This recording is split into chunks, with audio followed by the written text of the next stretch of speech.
500 रुपया का नोट पड़ा हो तो आपके पैरों में फेविकोल चिपक जाएगा, आगे नहीं बढ़ सकते। 500 का नोट आपको हिला देगा, आप ऐसे हो गए बार बार, और फिर आसपास देख के धीरे से उठा लो। 500 रुपया आपको आगे नहीं बढ़ने देगा। अगर 10-20 नोट 500 के पड़े हो और आसपास कोई हो ना, और आपको फिर उनको क्रॉस करना हो, निकल जाना हो वहां से, फिर आपकी परीक्षा होगी कि आप कितने बहादुर हो, कि आप उनको रौंदते हुए निकल जाओ, उनका कोई महत्व ना हो। जैसे रद्दी कागज ऐसे तुम्हें, लेकिन ऐसा नहीं होगा। अगर एक कदम चलोगे, पीछे 500 का नोट है, आगे 2-4 नोट पड़े हैं, तो आसपास पहले दृष्टि जाएगी, कोई देख तो नहीं रहा है, फिर धीरे से उठा लेंगे। भले हम वो कहीं दान पेटी में डाल दें, लेकिन उठा जरूर लेंगे। क्यों उठा लिए? क्योंकि महत्व है, धन में महत्व है, भोगों में महत्व है।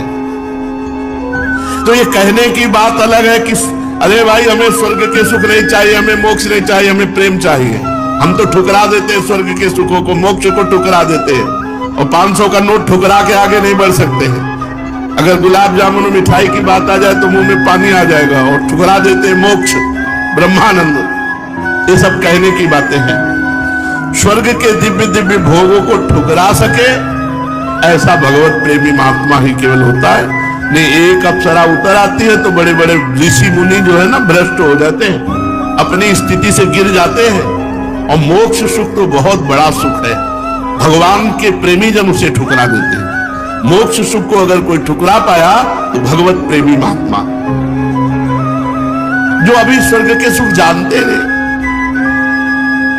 अब जैसे पहले ऋषि मुनियों के पास जो है अप्सराएं आया करती थी, बोले अमुक ऋषि के पास, जैसे विश्वामित्र जी के पास बोले मेनका जी आई, उनके पास अमुक आई।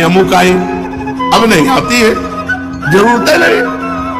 वो तो जो समस्त इंद्रियों पर विजय प्राप्त करके मृत्यु लोक के समस्त भोग प्रणाली को रौंद दिया और हेरा नहीं उनकी तरफ, तब दिव्य लोकों की अप्सराएं उनके सामने आती है। यहां दिव्य आने की जरूरत नहीं। तो स्वर्ग के सुख तो तब उतरे ना जब मर्त्य लोक के सुखों का विजेता हो। जब मर्त्य लोक के सुखों में ही भ्रष्ट हो गया तो स्वर्ग के सुख की बात क्या।